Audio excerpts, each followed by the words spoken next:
All right, this is the 2004 Dodge Sprinter Mercedes engine, 144 wheelbase, and I'm gonna give you a tour of the van here. So we'll go ahead and start it up.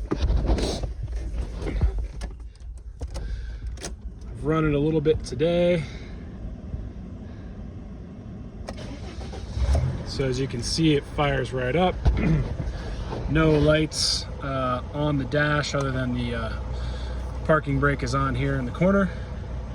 Fires up great, 305,000 miles on it. A couple things to point out on this van. We do have stock cruise control, which is not on many vans. And just to show you here, turn signals work great.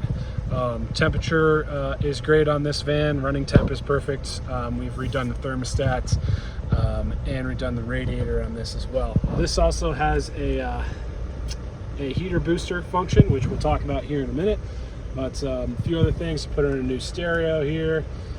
Also got USB ports.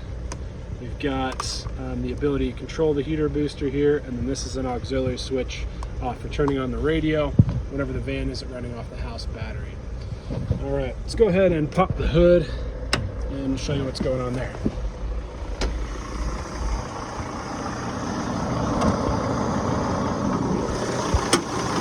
All right, so a few things with this van. This battery is new as of a couple months ago. No black death. I always check for black death here whenever we're doing any sort of maintenance on the van. 3 of the injectors have been replaced. HER has been replaced. Lots of new stuff on this van. I've replaced this pump. Brand new air filter as of the last 100 miles. New oil filter as the last 100 miles. And new fuel filter as well in the last 100 miles. This radiator is new since I've owned the van. That operates great. As you can see down here, this is a heater booster. It's not working currently. It did work one point, but the van has sat for a little bit, so it probably needs a little bit of a rebuild. But I've replaced the auxiliary pump with the heater booster, and that's located back here, so that's a newer auxiliary pump too. New belts, new fan, new pulleys. There's a 220 amp alternator, new hoses as you can see. A lot of new fuel lines on this as well. So this is really good to go. I'll show you here.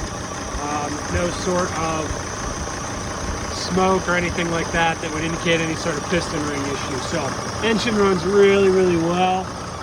It's a good hard running vehicle.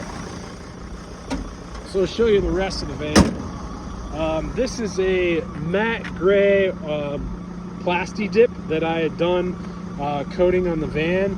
It is beginning to peel a little bit in certain spots. I'll show you that throughout, but it coats the van really well, protects the van really well.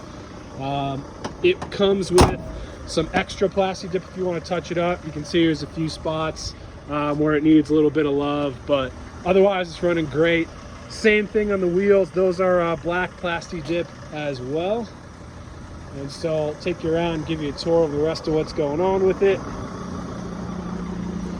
Here's the passenger side. These seats are upgraded. These are from a 2007 Sprinter, so I installed these as well.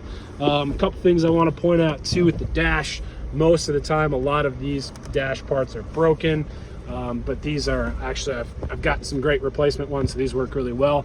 The air conditioning functions really well. This automatic temperature control, it's about a $500 unit, and I've got this one that's working great right now. So heat and air conditioning are no problem in this van. It's excellent. Let's go ahead and show you the rest of what's going on here. I've added in a Ford Transit seat from the back, 2-person seat here. It's bolted in, it is removable. Also done some luxury vinyl tile on the floor, and it's insulated underneath this. So it's nice and warm in the wintertime. This is the Webasto airtop heater. That is great. It taps into the fuel system, and it tapped right into the auxiliary fuel system that was for the heater booster. So no need to drill any additional holes or anything like that. It was installed with these, and it works excellent. Main power source and inverter are underneath here. We've got a fuse box back there that runs off the auxiliary battery, power inverter here, and then a 10-inch subwoofer, which is great for music, obviously. And then we have the bed. The bed frame is built on top of this extruded aluminum pole, which is all attached to the frame here. As you can see, these are all riv nuts that are in the frame, so everything in here is removable if you want. So very easy to remove all of these panels and get behind them, behind the riv nuts. And this is just a vinyl over top of some wood, so you can take this off and replace it, or move it or change it however you would like. And then we did some wood on the top here, some stained wood on the rest of the van. We've also redone some white felt for the top. We've got some LED lights, switchable LED lights here. Also have a Max Air remote controlled fan. We've got some remote control lights, and then a remote control for the sound system as well. This is a full 12-inch queen size mattress, and this is memory foam, so this is really comfortable and well insulating in the wintertime. So ideally, if you're sitting back here in the wintertime, you can go ahead and throw on the Webasto heater. You got your auxiliary plugs here ready to go, and then be able to control your fan from your remote. You can see the Max Air fan works great. Also able to control your lights. And we can go ahead and throw those on. We've got the little remote over here. We might need a new battery on that light, but we've also got the remote to control the sound system too. So that's kind of a general tour of the van.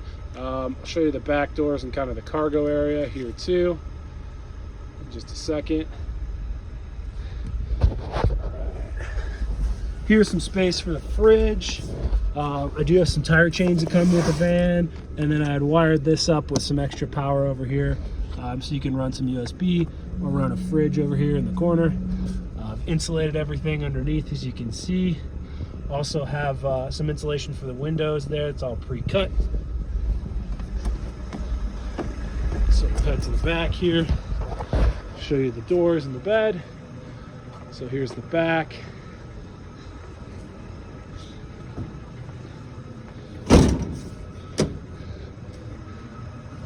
And within the doors here, we've got some speakers, and these speakers are attached via some contacts. So whenever the doors are closed, you've got two speakers in the back. I'll show you what that looks like from the inside.